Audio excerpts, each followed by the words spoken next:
Casseras. He's so close.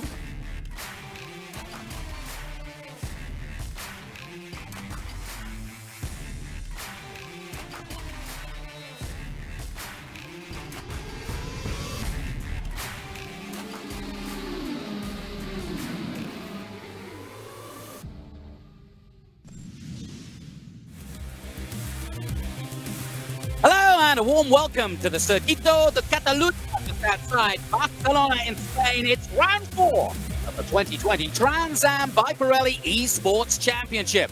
I'm Jonathan Green, and this week we're again going into uncharted territory as we head to Europe for the first time ever. Beautiful Barcelona, the Catalan region of Spain, one of Formula One and MotoGP's famous tracks, and certainly one of the iconic Spanish tracks. And we are here with Trans Am for the first time. And as we head to round 4, the competition is really hotting up.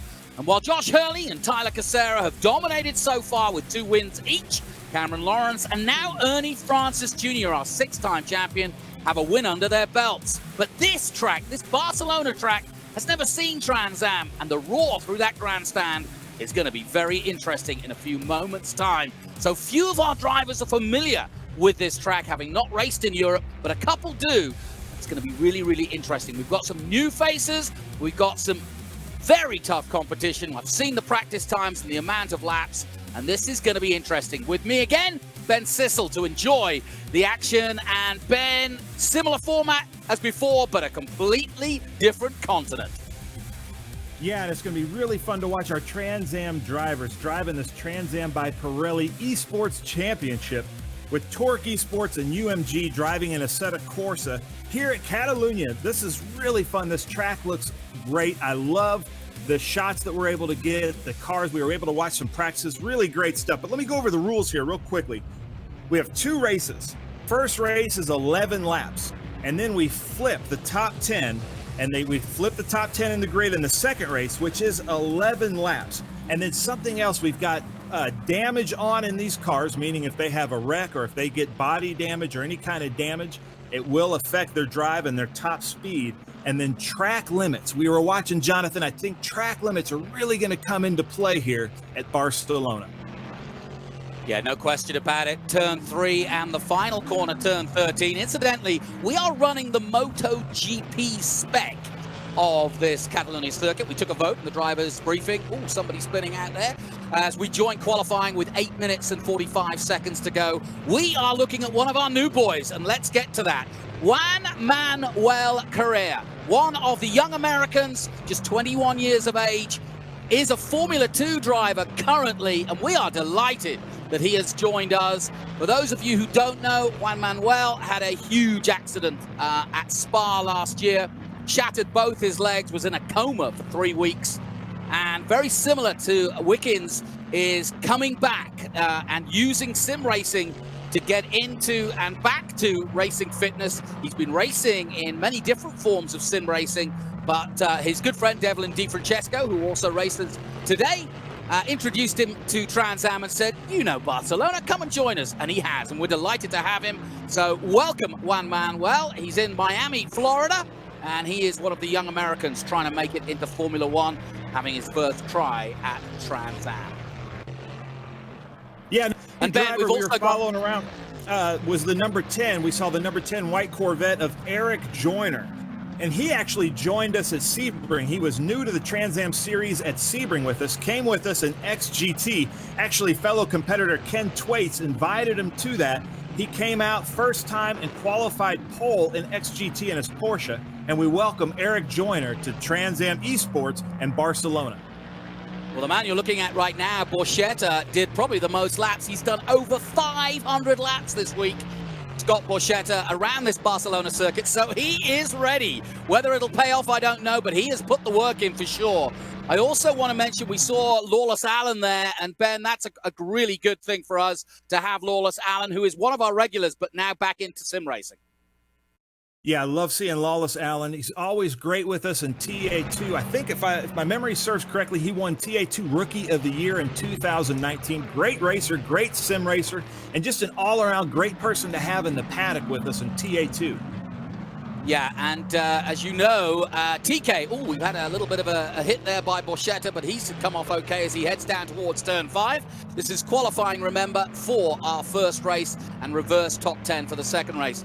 But remember, we had TK, Tony Kanaan, come and join us last time out. Well, he's got other obligations, as has our TA2 champion, Mark Miller, this afternoon. So both those two men won't be taking part, but we're delighted. If you can't have TK, why not bring in Adrian Fernandez? And of course, Adrian Fernandez, one of Mexico's top drivers and has been a Indy legend for a long time. 11 race wins in all, but certainly during the 80s was a dominant factor in IndyCar racing, and now a big legend in the sim racing world. Does a lot of sim racing, but how will he go up against Tyler Casseras? And Ben, we were looking at the practice times. There's nothing again between Casseras and Hurley when it comes to out-and-out lap times. Yeah, this series is really paying off. These guys are just going neck and neck. They each get the fastest lap. They flip-flop through that. But then I think it's so tight in the top 8. But Jonathan, there's a lot of drama with penalties from Daytona and some of our top 8 drivers. Can you explain some of the penalties going into this race? Yeah, well, that was the big thing. Of course, Daytona was a doozy. Absolutely sensational. In fact, the first race was what? This man won it by 0.039. And he beat Josh Hurley that day, and Hurley posted on Instagram with a picture of an ice cream. He said, if you're going to be beaten by thousandths of a second, the only thing you can have is an ice cream. So Casseras very close, but the likes of Ernie Francis, Racino, and Cameron Lawrence all got in trouble for cutting the bus stop. And the penalties were handed out after the race, and they are severe. All those 3 men, all top contenders for the title, will not get to do qualifying. They're therefore not going to get points if they were to get pole position, and they will start at the back for this first race. And then that makes things very, very interesting and could throw up a surprise winner from this Barcelona race. Yeah, and then Edward Savajian, who's always in the top, I think he's in the top 6 in points, but always there at the top of the races. He's actually getting 40 kilos of weight due to penalties. So watch Edward Savajian. Hopefully he can make his way through, but that much weight, that's really going to play a factor in this race at this track. Yeah, and we're looking at Carl Rydquist, the Swede, and in the number 46. He's been a consistent driver, and I've got a feeling. I spoke to him in the week, and I've just got a feeling about it, this guy. Well, why is that? Why do you were telling me in practice that you think he's going to have an advantage over these drivers, Jonathan? Why do you think that is? Well, that's a Montoya going sideways. I can tell by the number. That's 42. That's Sebastian Montoya, just getting out of shape and out of mind. But he's got back on board. Juan Manuel Correa continues. He'll be in the 68 all-green car. Good to see him there. But yeah, I talked to Carl Rydquist. He's done a 24-hour race here in GT3 in the real deal and has placed. He had a German team, so he has done lap after lap after lap around this actual Barcelona circuit, and he is ready. He's an engineer by trade. He's a thinker. He loves sim racing. He's been racing sims since he was 5 years old, had Carl Rydquist. And Carrera looking to be struggled. There's Josh Hurley in the all number 3. Josh Hurley obviously leading the championship, but let's talk about the championship, Ben. There's literally 5 points between Hurley and Casseras with 2 wins each coming into this round 4. Ernie Francis Jr. is in 3rd. Then it's Nick Racino, Cameron Lawrence, JP Southern, and Edward Savajian, who I know you spoke to this week, getting used to his VR.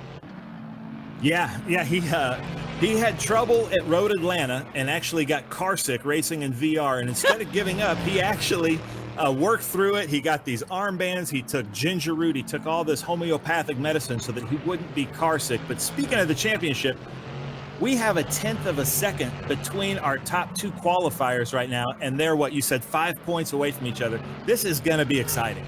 Well, we just watched the practice about half an hour ago, and it was the same story. Hurley and Casseras, and now Rydquist is up there, and that's why I feel that Carl is due both a podium. But he said to me on the phone, I think I can get a podium out of this. And look at him, 3rd quickest. Archer's re-emerged, as it were. He was on the podium a few rounds ago at Laguna Seca, but we haven't seen much of him. And as you'd expect, the Formula 2 expert who knows this track well, Juan Manuel Correa, is up there in the top 5. Delighted to have him. And I don't know how aware of his rehab you are, You are, Ben, but this is a hell of a story, both a human story and a great racing story, because he almost had his leg amputated and they saved it, and he was in a coma for 3 weeks, and his parents were by his bedside for 2 months while he recovered, and he is determined to get back onto a real grid by 2022 at least, if not 2021, and I'm really looking forward to watching him race here in the Sims, and I'm delighted that we can have him on board.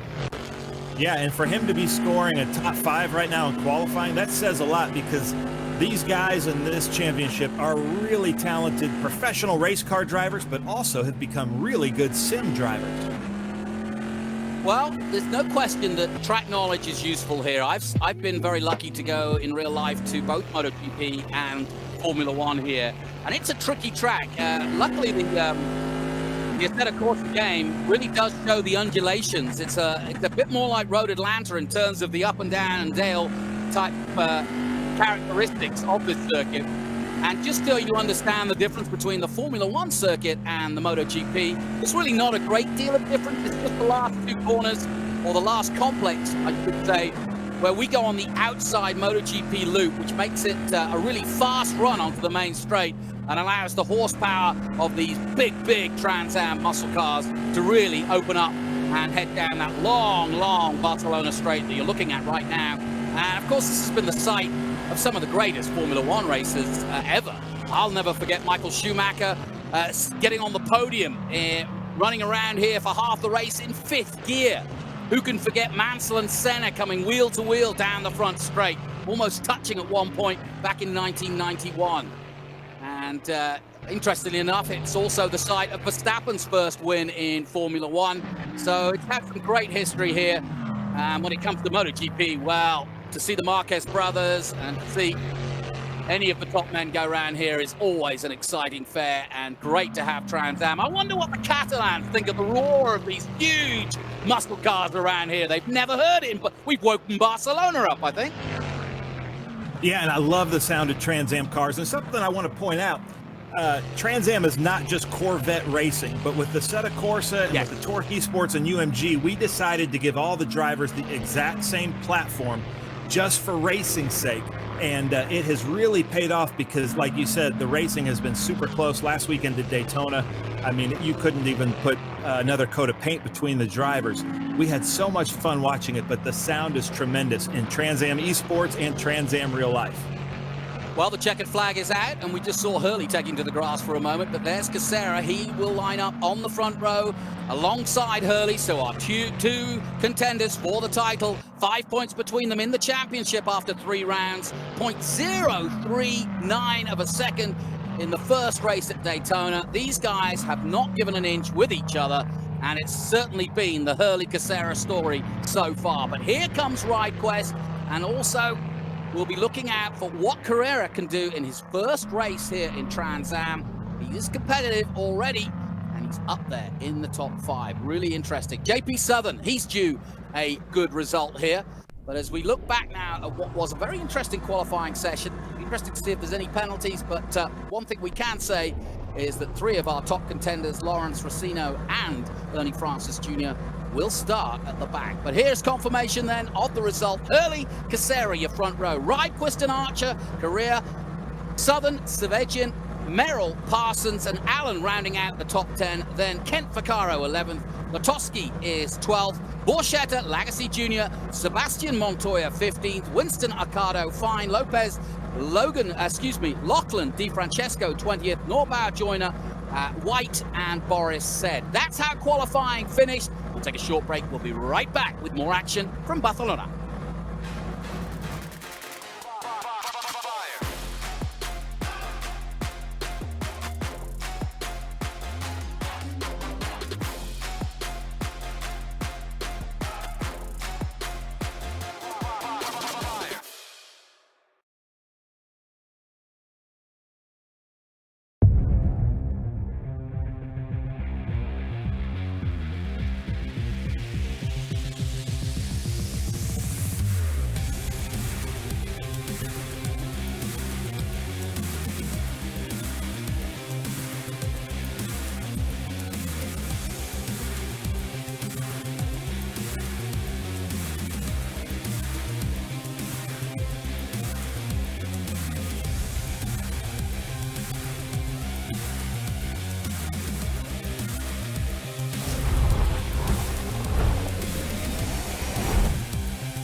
Welcome back to Circuit de Catalunya in Barcelona, Spain. We are looking forward to our first European venture. We just keep going east. We started on the west coast in Laguna Seca in California, and then we headed right across to Road Atlanta, Daytona, and then, of course, now we've gone even further, and we've gone all the way to Europe. Looking forward to this one. But it's Hurley on pole position with that 141.6, but there's nothing, 0.172, between our top two men who haven't been practicing perhaps as much as some of them. Certainly not Josh Hurley, but it doesn't seem to have affected him at all. 141.6 the pole time.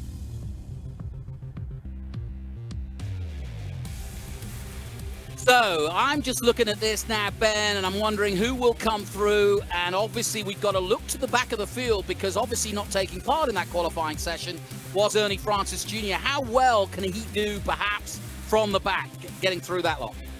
I think with any normal racer, Jonathan, I would say it would be really tough. But I've learned from following Trans Am for many years now to never count Ernie Francis Jr. out. He has started at the back at Indy a few years ago and worked his way completely through the field of about 20 cars at a really challenging track. So you got to watch for him and Racino and Lawrence to charge from the back. But one thing, like, we don't know who has officially raced here. You know, we've heard from some drivers.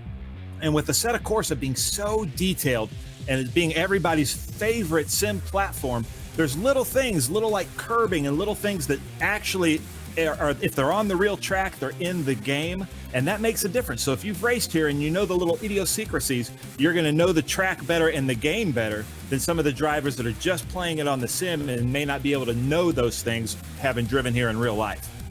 Yeah, and there's some idiosyncrasies here. And like I said, because of the MotoGP layout, we've got some really fast runs onto turn 13, which is the last corner here, as we take a look at the full grid. Stand by as Casseras and Hurley are getting ready to go racing with this full field. On come the lights for race one. Out go the lights. They held him for a while and they had to be patient, but away we go. A little bit of wheel spin from Casseras. Hurley's on the outside as they head to turn one. Good clean start though, but who's going to make it into the run to the first turn? Hurley looks as though he's got the better line. Casseras recovered well after that wheel spin, and it's neck and neck, but Hurley takes it. Josh Hurley takes the lead, and a great clean start. Really, really impressive. Clean start by all the boys there, but it's Josh Hurley who leads the way from the West Coast. And Josh Hurley leading Tyler Casseras, and nothing between them, but that was a good clean start from the front row as they dive through turn 3 for the first time. It's Casseras in second. Hurley leads the way. Rydquist third. Correa up to 4th place. Dylan Archer is 5th. 7th, Sebastian, Merrill, Allen, and Vaccaro. That's your top 10. Montoya, Sebastian, that is, just outside of that top 10. And Borchetta's 500 laps paying off. He's moved up to 12th position already, Ben. Yeah, Scott is really doing well with his Big Machine Vodka Corvette with teammate Edward Savagian, who's currently in 7th place. Scott did over 500 laps in practice, and I know Scott, he's a really hard worker, and it's paying off right now with him, Jonathan. Yeah, no question about it. We're looking towards also the back to see where the big fast boys are coming through. Legacy Junior's down in 21st place. Look at Francis. He's up to 18th now, behind Norbauer and DeFrancesco. Lachlan DeFrancesco's lost a place. But look at Tyler Casseras. He's coming and coming fast on Hurley. He wants to try and clear him because these two are on a different pace than the rest of the field, and it's definitely going to be a two-way race. But can Carl Rydquist? That's the question. Stay with him. I said in qualifying, my eyes are on Carl Rydquist because he knows this track. He's done a 24-hour endurance race at this track before in GT3, so watch out for him later in the race. But it's a good clean start, and look, battles going on throughout the field as they start to spread out here and head down towards turn 1 again. 11 laps in all. There is Ernie Francis Jr. and he's already coming up on the number 23. And really good battles. Ernie Francis Jr. making his way up. He's just got past DeFrancesco, Lachlan, and is now chasing down Lawrence. And I think he's going to have a harder time passing Lawrence, who's also another winner. Both Francis and Cameron Lawrence have a win each. Lawrence winning at Atlanta, and Francis winning at home last time out at Daytona. there's no question he's got to grips with this. He was a little disappointed, but he did cut the bus stop in qualifying, and that's why he did not allow to qualify. The organisers here are very strict about penalties, and instead of well, they add weight at the end of the race if they feel that there was a fisticuffs that was too desperate. But if anybody starts to cut corners, and that could happen here in Barcelona, then they will act for the following race. So you've got to be careful. But we've got some great racing, and you've got to be careful not to hit anybody. Dylan Archer gets a nudge there and almost loses it out. Southern gets past him, but Ben, things are heating up. Yeah, things are definitely heating up. I'm really impressed with our newcomer, Correa, in the series, already in 4th place. Somehow saved it. I thought he was going to get punted off the corner there by Archer. But then we've got Francis and Lawrence, who started in the back in 14th and, well, 15th and 13th now. But you have insider information from one of our racers against Lawrence. Can you fill the crowd in on that? About Cameron? Yeah, you said that Rydquist said something about it. I was talking to Carl Rydquist, and he said that Cameron Lawrence, I said, so who's the toughest guy? If you saw your mirrors and you said, uh-oh, I'm not looking forward to this next few laps. He said Cameron Lawrence. He said he's a tough guy. He said for 2 reasons. He doesn't give an inch, he won't give an inch, and he's fast. And he said that combination is really tough. He said when Casseras and Josh Hurley come past, they've got more kind of sim etiquette, if that's the right word. Lawrence is aggressive, but that's Trans Am racing. And Carl Rydquist quite rightly pointed out that when he gets back to real racing, he'll know who the tough guys are. And Lawrence has proved, because he's a double champion in the real world, and here he is now, that Cameron Lawrence is no slouch when it comes to Trans Am racing. As they dive into 5, he's got Francis all over the back of him now, downhill towards turn 6, back on the power. A little bit of a moment there by Cameron Lawrence and Francis looking to swoop as they head down towards turn 6, 2nd gear up to 3rd near, and a quick blip through 7. Now the long right-hander, which is 9, and this is a flat-out corner in 3rd gear, changing up to 4th here in the middle of the apex, and Francis now winding himself up. What he'll try to do here, Ben, is tuck himself up behind and see if he can... oh, no, he's going for it now at 10. Oh, they took each other out. Francis takes out Cameron Lawrence, and that will... Oh, Super Jens is going to be all over that. Our race director will not like that much, but that was a mistake, and I've got to say, well, 6 of one, half a dozen of the other, because it was at the breaking point into La Caixa, turn 10, and Francis just hit the back of Lawrence, and maybe Lawrence braked early, who knows, but it doesn't matter. Both men in trouble now as we go on board with Thomas Merrill down the front straight. Yeah, and Thomas Merrill has a lot of experience racing worldwide. He raced with Bentley for a while in the IMSA series, so I'm guessing he's probably been here in real life and spent a lot of time racing sims, but he's behind Edward Savajan, and Merrill and Savajan and Archer and JP Southern. They've been going at it neck and neck each race. They always seem to be in that top 6, top 8, and let's see if Thomas Merrill can get by him. I'll tell you what, I wouldn't want to be Savajan if he really is suffering from motion sickness. Barcelona's not the place to come to as they dive down to the 80-kilometer 2nd gear turn 5. And we are looking at Thomas Merrill all over the Texan that is Edward Savajian of the Big Machine Vodka sponsored car. He and Borchetta in that, and that's who Tony Kanaan was running for. We hope to have TK back. But we've also got Adrian Fernandez. I hardly had a chance to talk about him so far, but certainly the man cracking the whip here in 4th position. Juan Manuel, and yes, if you wondered if he was named after the great Fangio, it is true. I met Juan Manuel Correa at the Toyota Racing Series in New Zealand a few years ago, and he remains one of the big hopefuls for Formula One for young American drivers. And had it not been for that big accident, I think he was very, very close to being on the cusp of Formula One. He's already made it all the way through single-seaters and into Formula 2, and that's where he had his crash, but he hopes to get back. And this sim racing is getting him, well, he actually said in his press conference that he's really enjoying doing the sim racing because it stops his cravings for real racing. And I understood that perfectly. But it's great to see he and Wickens taking full advantage of their rehab and going racing and enjoying it too.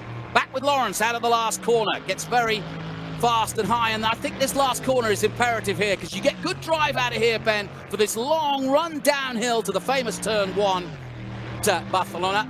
And the first turn is definitely one of the most best overtaking positions, because you can also do an overtake into turn 2 if you've got that outside line. So you may see, and we saw in one of the practice races, Ernie Francis Jr. trying that on. And Francis Jr. now up to 12th place behind Borchetta, Ben. Yeah, we were talking to our drivers, and they said coming out of the last turn 13, if you can get a good run into turn 1, the inside line is where you kind of want to be, but just if you're side by side taking that outside line, then you have the advantage into turn 2. But something I want to point out, Jonathan, I've watched this track in Formula One, but our camera operators are really doing a good job of showing the undulation and the elevation changes here at Barcelona. Yep. And remember, don't forget, we've got this is going to be interesting how Francis plays this, because right now, Francis going to try to take, 10th position, because if he could take 10th position, overtake both Montoya and Borchetta, that's not a sentence you say often, he could get into 10th position where Lawless Alan is, and Montoya currently sits, and then start the second race with that reverse top 10 in pole position. And we spoke to Francis Jr. earlier in the week, and he said that's the plan. There's Lawless Alan. He is currently in 9th. Yeah, Ernie Francis, I say this week after week, but he is just the smartest driver in any field. He's always got the championship in his mind. If I were a team owner, he'd be my first sign-up, because he always thinks for the championship. So his strategy was just to finish 10th so that he can start on pole for the next race. And it looks like he's putting that strategy to work as he comes up on Scott Borchetta. Yeah, you can see, looking back from Scott Borchetta in the big machine, Vodka car, the number 89. He's got Francis all over him now as they dive into turn 3. The next opportunity is Repsol at 4. Not an easy place to overtake there. Francis stays, but oh no! Francis has gone for it at Repsol. Superb overtake by our champion. And Ernie Francis Jr. says thank you very much, and through he goes, and he made that look easy. But Francis Jr. is on a tear. He's up to 11th now, having just got past Borchetta, and now he's got time with 6 of the 11 gone to catch the man in front. And Francis Jr. now goes in pursuit of Sebastian Montoya, the 15-year-old. Yeah, we're riding on board following along with JP Southern. And if you look at this from the 5, 6, and 7, so you've got Dylan Archer following right behind, then Sebastian, and then Merrill. Some great racers. It seems like these 4 guys just always seem to meet up in any race that we're at, even in real life. And it's really fun to watch these guys because they go at it. And look, there's our newcomer Correa right in front of JP Southern. But Jonathan, this racing has just been more and more exciting week after week.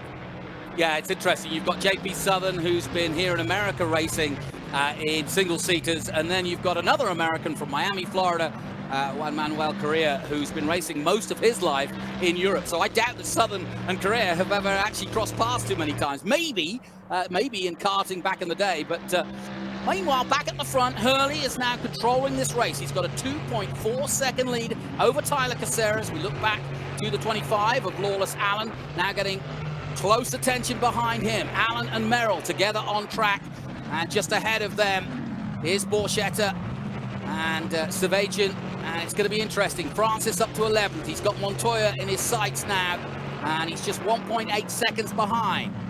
Racino not having a great race yet. He's down in 13th position, and also not making any inroads. Adrian Fernandez is struggling a little bit, down in 26th position, and a DNF it looks like for Devlin DeFrancesco. I'm not sure he even got to start this race, but his brother did get involved. But we have a doozy of a battle going on here.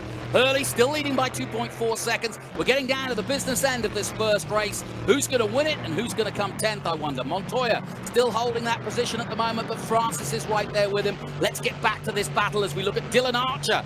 And Dylan Archer is what we call a future Trans Am driver. What does that mean, Ben? Well, he's kind of a legacy, if you will. Dylan Archer is the son of Bobby Archer and his uncles Tommy Archer, who are Trans Am legends from back in the day in the 80s and 90s, and just road racing legends. And so now Dylan is here and talking to his dad and uncle. They have plans to get Dylan in an actual Trans Am car here coming up soon. Nice move from Mercado into 19th position. That was a good overtake at La Caxa to make that position through, and great to have Mercado Jr. alongside and getting the laps in. He too was taking part in a lot of practice over the week leading up to this race. I think everybody was excited. They took a vote Some people wanted to go to Silverstone, some wanted to go to Brands Hatch, but Barcelona won outright. So this is obviously a track that holds a lot of reverence to our drivers, who obviously have not done a lot of racing in Europe. Very few of them have. Doug Winston there in the number 39. And it's great that everybody's got their liveries up and running now, because we really get a chance to see some of the sponsors and some of the personalities of our drivers, and really starting to get to know some of them, really enjoying this E-Championship. In fact, I think I've spent more time talking to drivers in the E-Championship than I get to do in real life, because everybody's busy when they're at a race weekend. Yeah, I agree. And watching this race back here is Adrian Lostowski and Doug Winston. It's really fun because they've been with us from the beginning in this e-racing, especially Adrian. He was kind of like our volunteer IT guy for all the drivers. And it was really fun to listen to him and the knowledge that he has with all the new things. You know, we're used to dealing with fuel injectors and carburetors and you know, things like that. And now we're having to deal with servers and bit rates.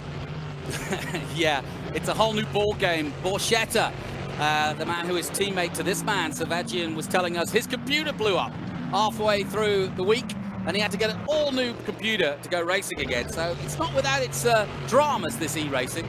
I was joking to John Claggett this morning, saying these guys are spending so much on competing against each other in the virtual world. It's going to outdo the costs that they got in the real world. They'll be wondering what to do if they get a bit of damage in the real world next time out. Yeah, and now we watch, so the strategy, I've been watching Lawless Allen. He seems to have it the best coming out of 13, and we watched Ernie just take out of 13 as he comes up on Montoya, and this is the passing zone Ernie was telling us about. Let's see if he can get by. Looks like he's not going to be able to get by Montoya here, but man, this track is really fun to watch. Great racing track for spectators. Well, let's watch him through 3 here, and we're looking back from Montoya. He goes very wide there, gets good drive, and this is Repsol coming up, the right-hander, and that's where Ernie Francis Jr. went for it last time, but he obviously isn't close enough this time. And as they head round this long right-hander down the hill again towards 5, heavy braking into 5 here, that's why Francis comes almost alongside. He'll now try the switch back, and the next is a left-hander at 6, but again, Francis waiting, just patiently waiting for an overtake. His best hope is to just tuck himself up and wait for a good run out of 9, which is coming up very shortly, and they bounce over the curves. Montoya makes a mistake, and now Francis will go towards 9, almost side by side. This is good racing, and Francis has got the run on him as they head through 9 and down towards 10. Lakaxa, a good overtaking place if you can get it right. He goes to the outside, but has he got it? Round the outside, Francis tries it, and that's good defensive driving from the youngster Montoya. Well, he's a chip off the old block, his old Montoya. He's not giving an inch, and he's representing the famous 42 very proudly, because that's a classic Montoya move. But through goes Ernie Francis, and he's finally done him, but he had to work that one, didn't he? Wow, great racing, but Francis is through. Yeah, and it's right to plan. And, you know, if I know anything about Ernie Francis Jr., I know that Ernie Francis Sr. is probably watching and spotting and saying, hey, you got to get one more position to get 10th. And he's got that with, well, we're coming up on 1 lap to go, Jonathan. Yeah, and I'm wondering if Juan Pablo is standing behind youngster Sebastian saying, okay, no more fighting. You've got a front row start for the second race, and you're going to be with Ernie Francis Jr., and then you can pull the gloves off and go for it then. But no more racing in this race on the penultimate lap as we take a look at Hurley in first position still by 2.7 seconds. So that battle between he and Casseras never really transpired, and Hurley has just controlled this race at the front, but we're looking at more battles down to Merrill, who's still trying to get past Lawless Allen, and Allen racing for the first time in Europe. Thomas Merrill, as you've mentioned, has raced all over the world, and I wonder if he's raced here. He's probably likely to have been here. Yeah, I think so, but the one I'm really wanting to see right now is Correa. He's really doing well with JP Southern right behind him, but what a great showing for him. And by the way, go online, go on YouTube, put Juan Manuel Correa's name in and look for the video where he talks about his rehab and his sim setup. His leg, his right leg is pinned in several places. It looks awful in terms of wanting to get around, but he is fighting, and he is fighting over it, and he is sim racing, and he's having fun, and he's here in Trans Am for the first time, and we welcome him. Here he is, the number 68. Coming out of the last turn, on to the final lap then. Juan Manuel Correa in 4th position in his first ever Trans Am showing. Through goes Rydquist, looking for his first podium. Good news for the Swede, Carl Rydquist, who's been racing on sims, or at least games, since he was 5 years old. He used to play the Daytona 500 game, he told me. and he used to race up against, in the sim, against Boris Said, who was in the game because he was one of the top drivers at the time, and now he's really racing Boris Said. Sadly, Boris, though, down in 25th at the moment. He's still getting used to sim racing as Boris, but Carl Rydquist of Sweden doing the business here, heading for his first podium, and he's been consistent. He can put himself as a contender now as he dives towards 5 again. Yeah, so much fun to watch this final lap. I'm really happy for Carl Rydquist because he's really put in the work to get to this podium. But for Correa to finish top 4 in his basically his debut at Trans Am really shows the talent of this driver. Yeah, no question about it. Josh Hurley, I was talking to him in the week. He's off to VIR to do some instructing later this week, and so he's a busy boy, Josh Hurley, and hasn't put as many hours as he wants to in the sim in terms of practicing, but it hasn't really slowed him down at all. And it just shows you how proficient he is, because he's absolutely dominated this race. Got the lead from the start. Casseras got a little bit of wheel spin from the get-go, but it's all been Josh Hurley. And here comes Hurley to take the checkered flag and win race 1 at Barcelona, round 4 of the championship. And our championship leader puts another win, his 3rd of the year. Hurley's done it again here in Europe. Across the line in 2nd comes Casseras. Rydquist takes the podium, he's 3rd. And Juan Manuel Correa, in his first ever Trans Am race, will cross the line in 4th place. JP Sutton is 5th. Another youngster, Archer, is 6th. Sebastian of Texas is 7th. Lawless Allen, 8th. Merrill, 9th. And Ernie Francis Jr. does the business and does what he wanted to do. Montoya in a battle at the end there with Racino, right to the line, and Montoya gets the better of him. Montoya finishing 11, Racino 12, Borchetta 13. Great result by Scott Borchetta. I'm sure, Ben, you'd have something to say about that. He has been practicing and it's paid off. Yeah, it's really fun to watch all these guys, and the racing gets better week after week. I do have a funny story, though. I texted Thomas Merrill to see if he had raced here, and during the race, he texted me back, no. So, Super Yens, we've got drivers that are racing and texting at the same time. Oh, that's a no-no. Well, we'll have to talk to race control about that, but I love his coolness. I do love his coolness. It's impressive. Well, I tell you what, I thought Barcelona would be a bit of a more of a struggle for these guys, because it is a tough course. It's technical, and like you say, the game, Assetto Corsa, interestingly, Correa, when he found out it was the Assetto Corsa platform, he said, I couldn't refuse. He said, as soon as I found it was Assetto Corsa, he said, this is the best place to go racing in sims, and so I jumped straight in, and his good friend Devlin DeFrancesco introduced him.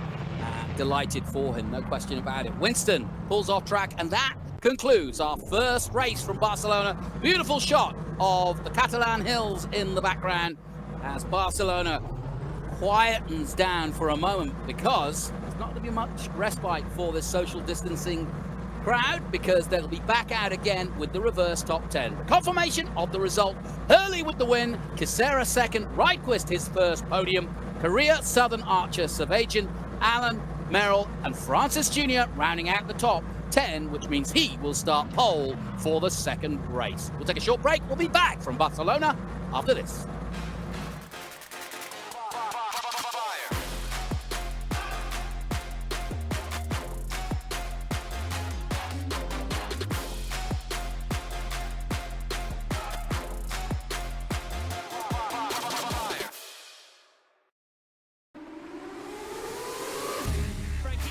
Up the inside of Adrian Fernandez. Montoya sends it on Micasano. He's so close.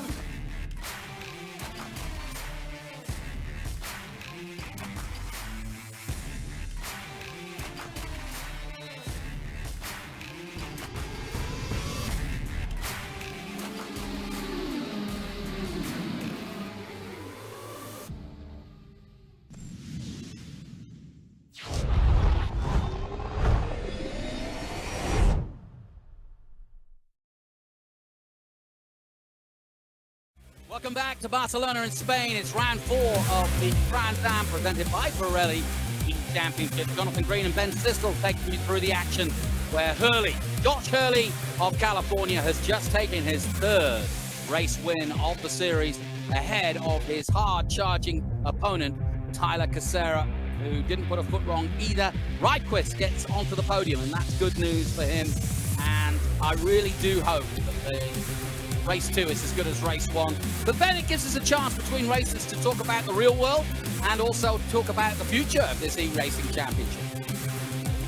Yeah, you know, we are just having way too much fun. This is a great time. John Claggett, we got to give him all the respect for putting this together in such short order, in such a short amount of time. Everybody is having a fantastic experience with this, and we are going to continue. Our plans right now are to go back to racing June 25th and June 28th at Mid-Ohio Sports Car Course, but we are going to keep this e-racing because it's just way too much fun to stop doing it.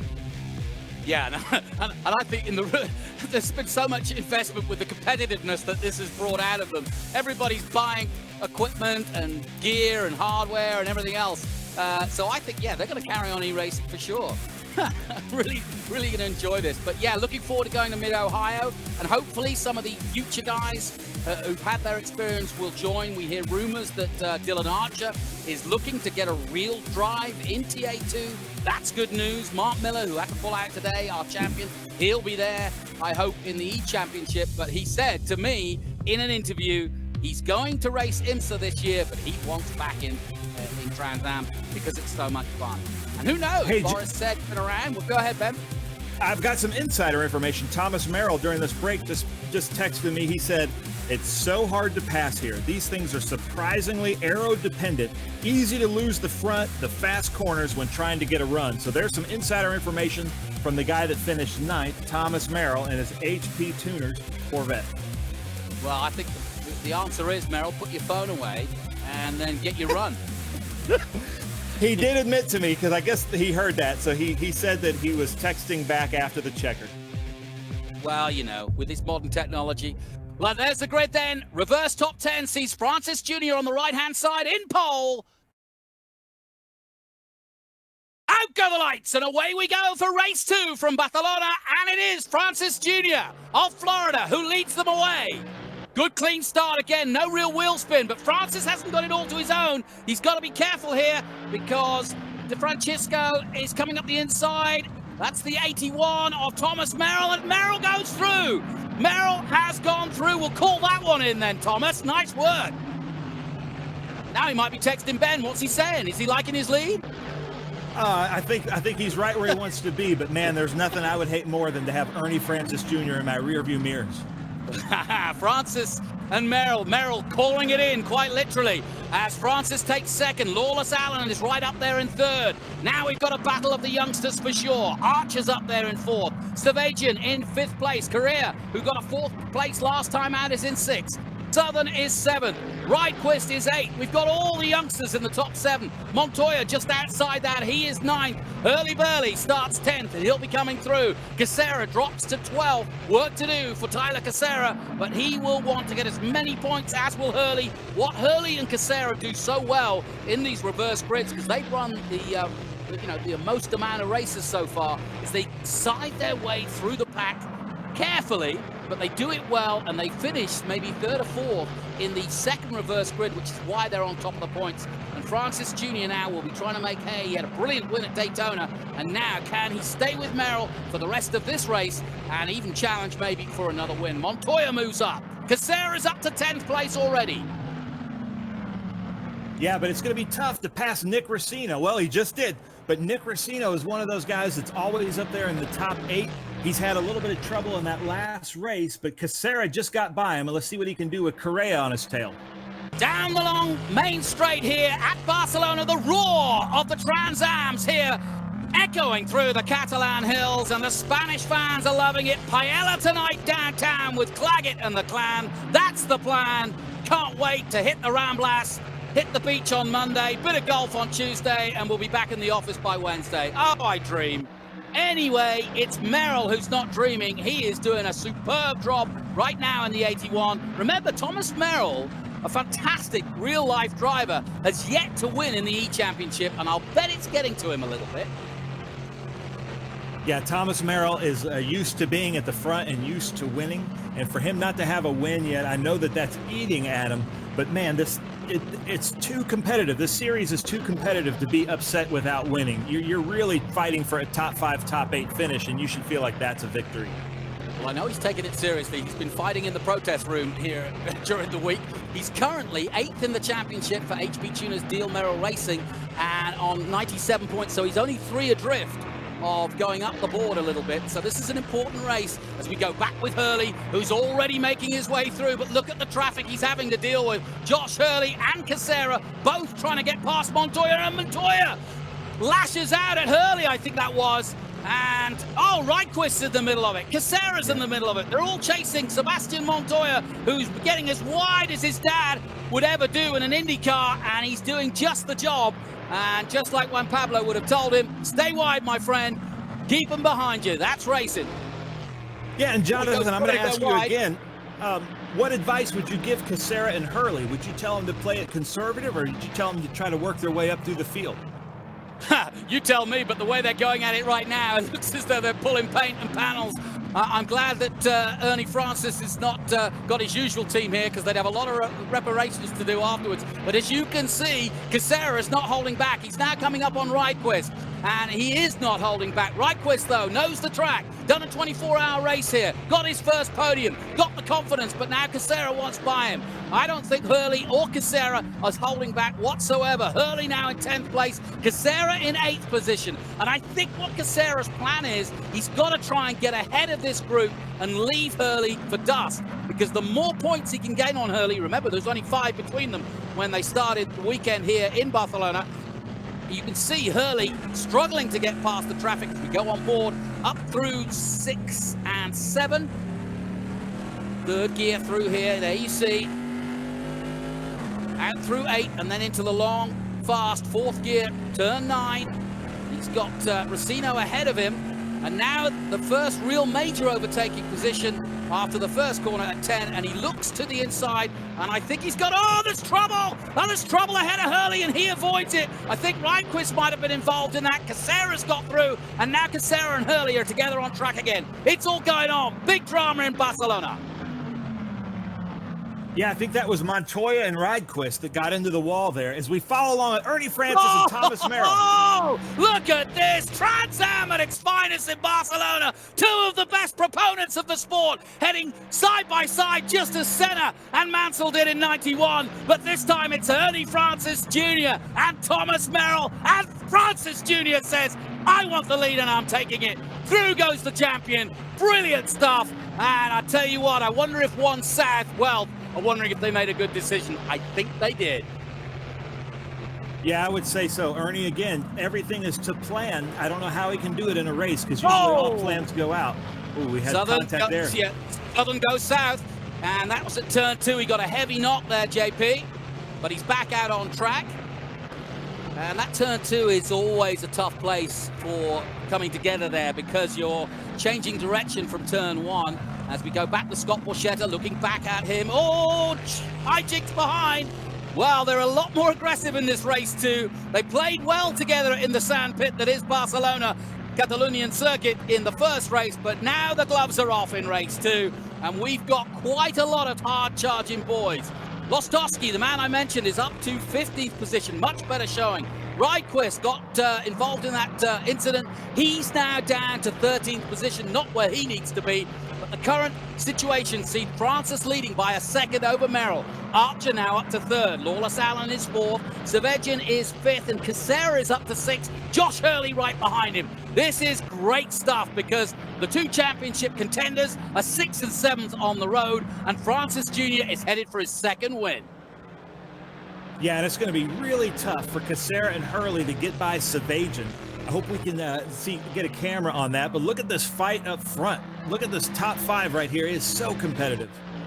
You know, you said it last time out. You said what you love about Francis Jr. is how much he thinks about this. And he played race 1 to perfection. He knew he wanted 10th place. He took his time. He did his 10th position overtake on the penultimate lap. Held station. Montoya proved to be a really tough fighter, and he had to push hard to get past him as we go on board with 3rd place Dylan Archer. And look how close he is to Merrill here as we go on board. This is good racing between these two, and Ben, it's hard to work out as we head towards turn 5, where his real next opportunity for an overtake is. He thought about it, didn't he? Into turn 5, that's one of the slowest corners, about 80k through there. Next at 6, and a mistake there by Merrill as he goes wide, down the hill into 6. Here they come, down through the gearbox to third gear now. Little jink to 7 and 8, and then it's up to 9, opening up the horsepower through 9. You can take a nice wide exit, but it is a blind crest over 9, and you've got to be careful to handle it all together. There's a lot of grass down there, and then the first real overtaking opportunity into La Caxa 10, and no chance this time, but it's close, really close. Archer doing a really good job of staying with Merrill and trying to force Merrill into a mistake. And as you pointed out, Merrill was saying to you, not a lot of places to overtake, and I think what Archer's plan is almost to try to force a mistake, and there he makes one himself then. We go back with Ricardo Jr. in the number 5, up to 16th position. That's a good result for the number 5. Robert Ricardo Jr. from Livermore, California. Great to have him on board. Yeah, you know, something that I've noticed, I don't think Cameron Lawrence has this track. Cameron Lawrence is always one of our fastest. He had bad luck in the first race, and now he's back at 15th place fighting with Adrian Lostowski. Yep, there he is, the three-dimensional services, and I want to do a shout out to Doug Peterson and the three-dimensional services who have been doing some groundbreaking work for the COVID crisis, and so too has Kerry Hitt, I may add, and several others. Even Tyler Casseras was telling me that his Tate company, which is in the entertainment world, has also been making some special stuff. And interestingly enough, Casseras was telling me that he likes to use VR because he uses it at work. He has a big entertainment company, which he's one of the creative heads of, and he uses VR all the time. So it's not a big jump for him. Yeah, it's interesting to see. Once the field found out that the top 2 guys are using VR, I feel like there have been 6 or 7 drivers that went out and bought themselves their own VR headset just because of that. You mentioned Eric Joyner joining us, so to speak. There he is in the number 10. Great to have him on board as well. Yeah, he's a really fast sports car racer from California. Had a great showing with us at Sebring, and we really hope to see him in the Trans Am series, but it's great to see him in the Trans Am Esports.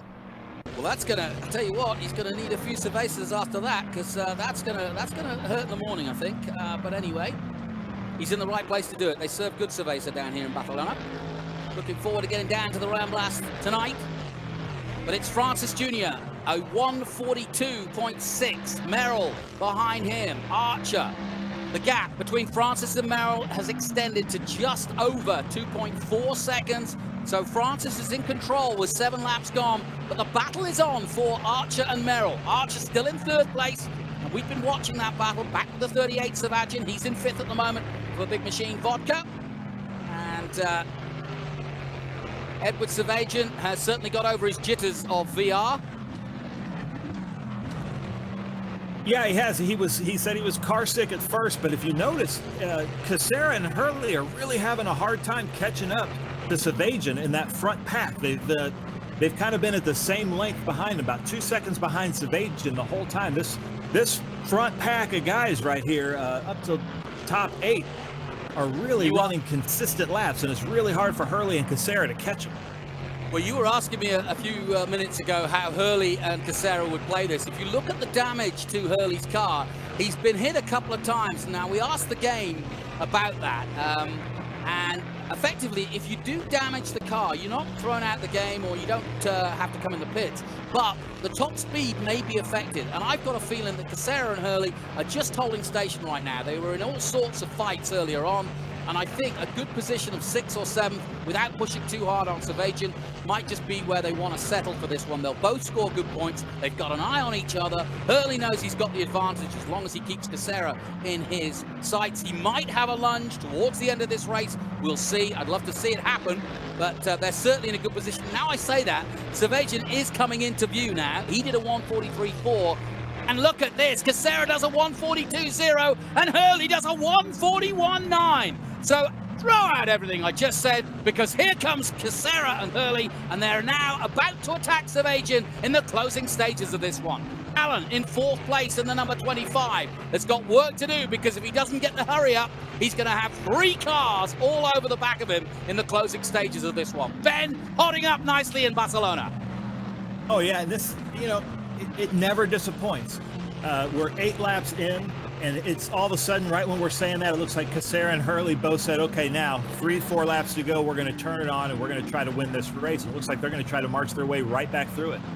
Yeah, meanwhile, at the front, Ernie Francis Jr. putting in the laps. He's increased that lead now to 2.7 seconds as we go back and look at Scott Lagasse Jr. from St. Augustine, Florida. And great to see Lagasse Jr. He has upgraded. Everybody worried about, there was people donating seats to him because he was on his daughter's deck chair, but he's evidently been on Amazon and he's upgraded. And although that was a bit interesting move, but he's upgraded some of his gear and he's back in action, and that's why he's starting to come up the board just a little bit. Good to see Lagasse Jr., one of our favorites, out there now in 17th place. Now, Casseras all over the back of Edward Savagian, and the question is, where? He's almost nudging him, and Hurley waiting in the background. But if he makes a mistake, oh, a little bit of oversteer as they come down the hill into the last corner for Casseras. He's trying onto the main straight. Now, the idea here is, Ben, tuck up behind him, get the draft down the long front straight.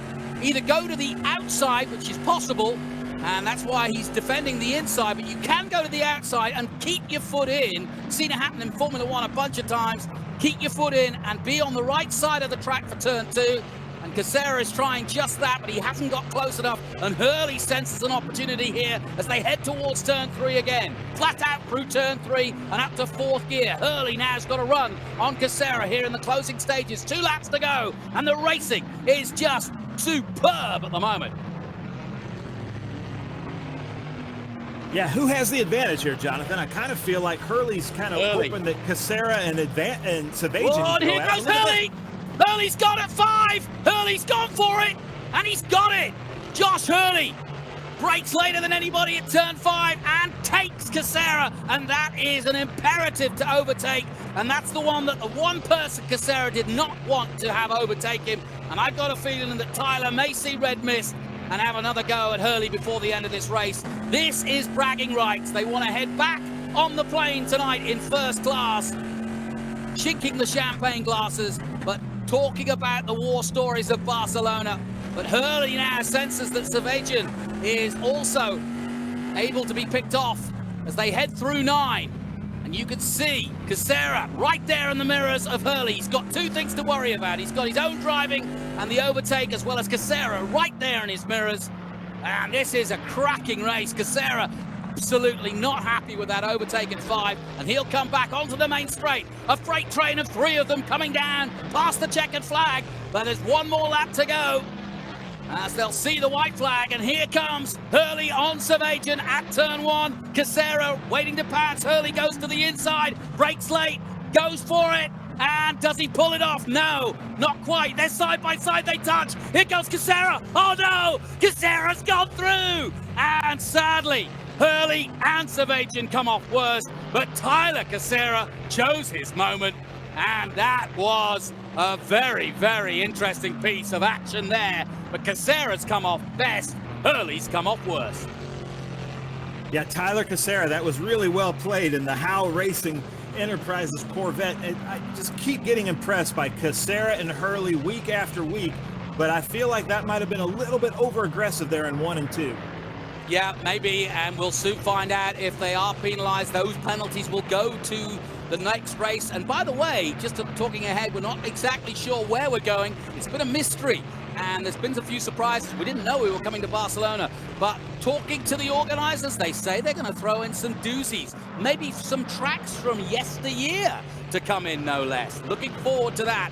But we are just getting into the fun part of this E-Championship. 4 rounds in of 8. The championship on the line because Francis Jr. now 3.2 seconds up the road on Dylan Archer is going to win his 2nd race in the E-Championship and put himself into contention with Casseras and with Hurley. And to say he had no qualifying, no chance of picking up any points in qualifying, that is brilliant stuff by Ernie Francis Jr., who just flashed by. There is Archer, Merrill, Allen, Casseras.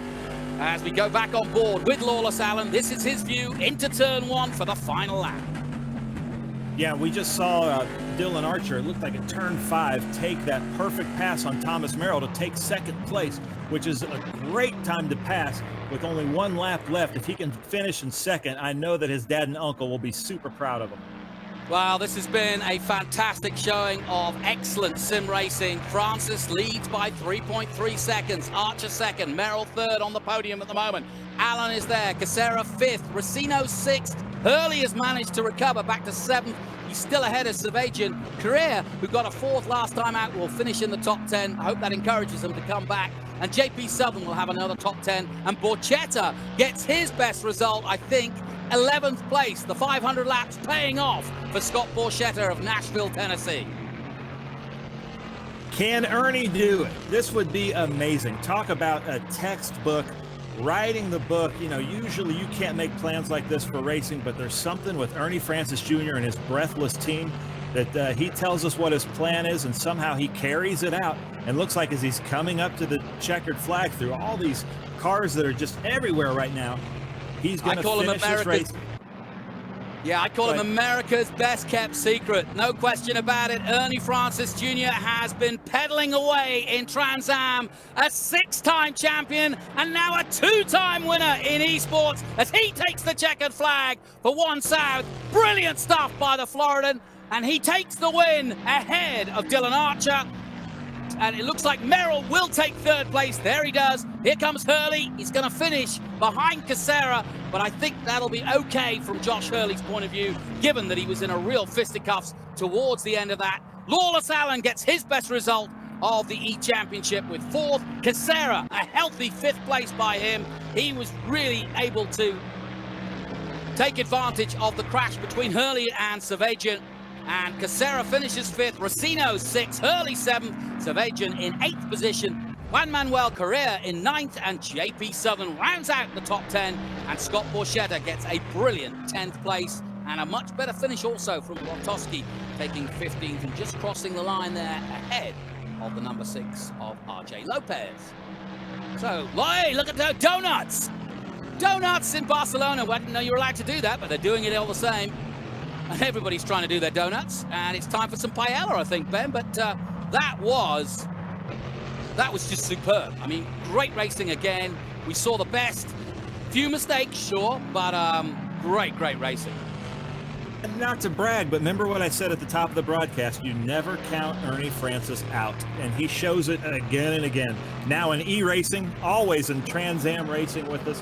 That was a lot of fun, but man, I tell you what, Correa, I'm really impressed with the showing that we got from Correa. And again, we put on a great show with Casseras and Hurley. This just keeps getting better week after week, Jonathan. Yeah, no question about it. My thanks to Ben Sissel, and confirmation as we look over the Catalan landscape. Beautiful day here in Barcelona, Spain. And they'll be out on the beach, I'm sure, tomorrow, relaxing after what has been a scintillating weekend of racing. I think we did this iconic circuit proud with Trans Am for the first time, but it's Ernie Francis Jr. with his second win of the season, taking the win here in race 2. Archer in second place. That's a good result from Dylan Archer. Thomas Merrill on the board in third place and on the podium. Allen in fourth place. Casseras fifth. Racino, Hurley, Sebastian, Correa, Southern, Borchetta, Ridequist 12th, Parsons in 13th position, then Lawrence 14th, and Lostowski rounding out the top 15. Fantastic racing. My thanks to Ben Sissel, thanks to UMG and to Talk Motorsports and everybody involved in this esports presentation. I'm Jonathan Green. We'll see you next time out for some more muscle car magic. Easy up the inside of Adrian Fernandez. Montoya sends it on Miguel.